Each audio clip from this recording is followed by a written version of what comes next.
Disney and Lucasfilm are currently prepared for the release of Star Wars The Rise of Skywalker on December 19th and the 20th of next week, and a lot of fans have a lot of mixed reactions and mixed feelings and thoughts before they go ahead and see this movie based on what they have seen and heard about Episode 9.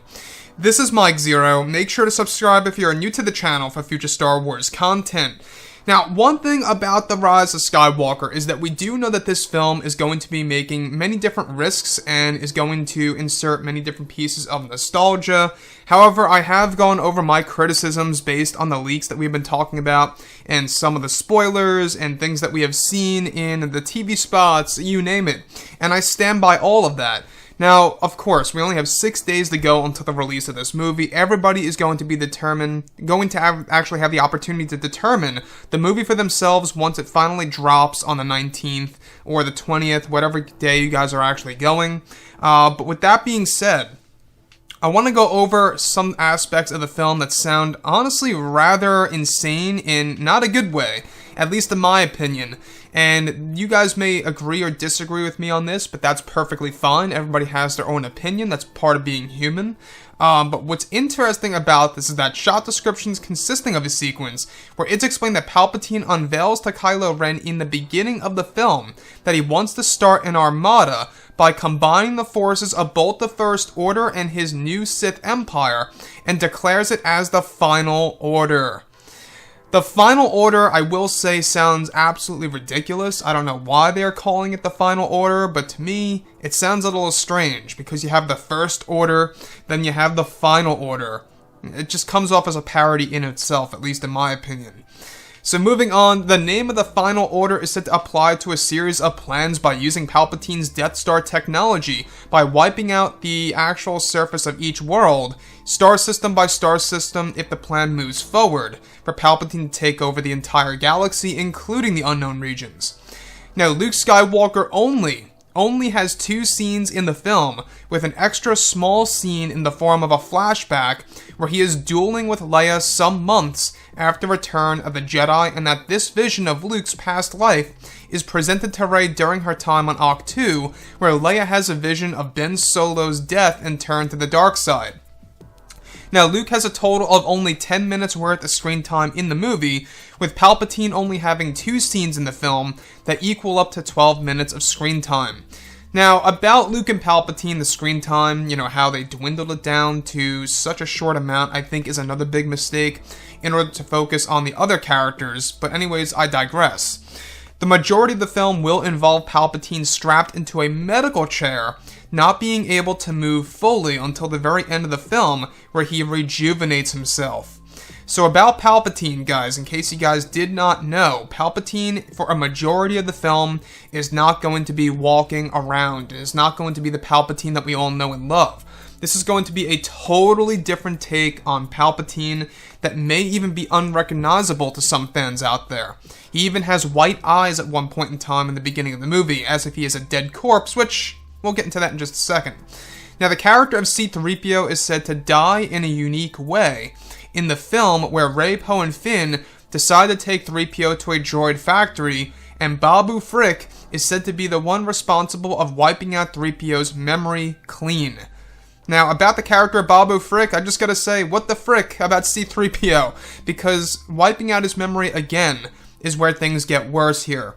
Everything that 3PO knew of in the original trilogy is gone and wiped out from his memory, and that there is a scene in which 3PO doesn't recognize R2-D2, where parts of his memory begin to actually regain in one of the scenes, and has to rebuild that friendship.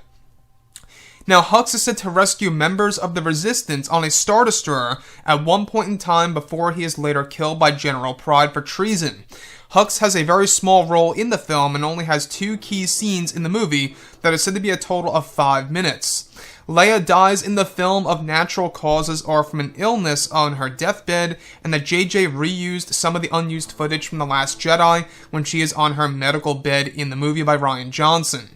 Now, that is one other thing, is that Leia is going to die in this movie, so Disney is essentially killing off every single original trilogy character.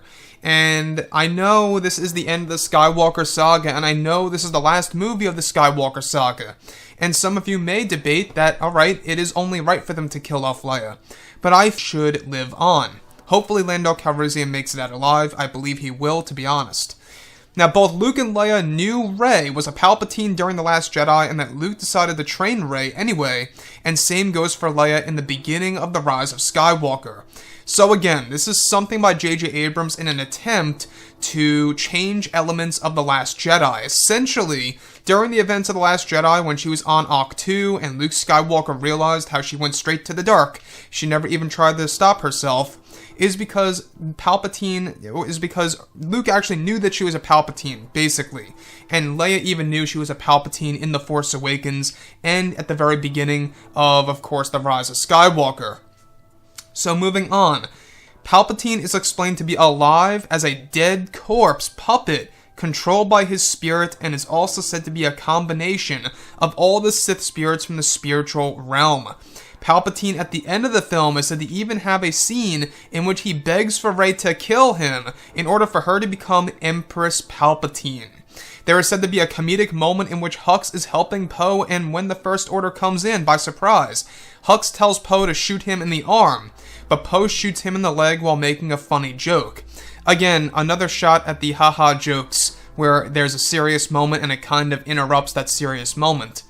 So, I want to go over a couple of parts about this real quick, and why some of these aspects sound like a complete nightmare.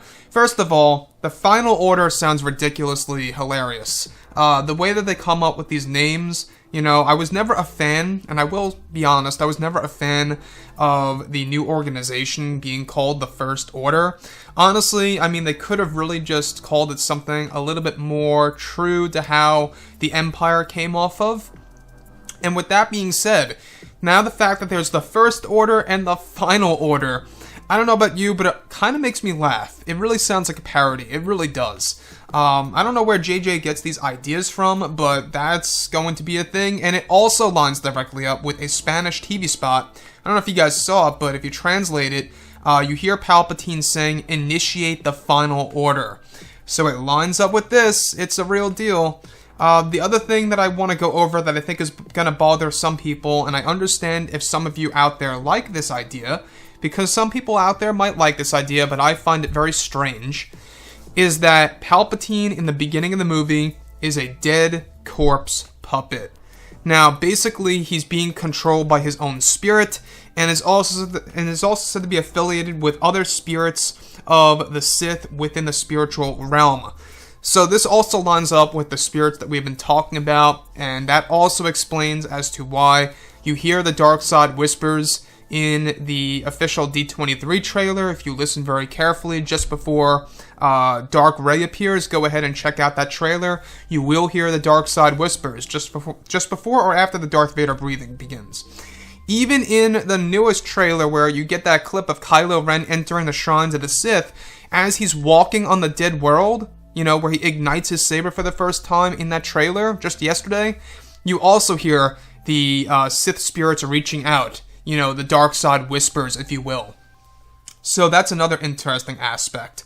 So with that being said, alright, Palpatine being controlled by his own spirit, it's actually said that his spirit is only compatible with his own corpse. So that explains why he can't just necessarily hop into a Snoke clone. He has to control these Snoke clones from afar across the entire galaxy. And that's interesting because I think it kind of just takes the idea from the EU and changes it up and really changes the rules. Because originally in the EU, there was no such thing as Palpatine's spirit per se. It was essence transfer, transferring one's consciousness and energy over into a clone of himself, which honestly, I think that they should have really stuck around with that idea from the EU. Instead of the Snoke clones, they could have just had Palpatine clones and did away with the Snoke story. But that's just my opinion on things. So anyways, guys, drop a comment below. Let me know what you think about all of this in the comments. And if you guys did enjoy the content for today, do make sure to drop a thumbs up on this video to support the channel. I thank you all so very much for the kind support, and I'll catch you guys next time.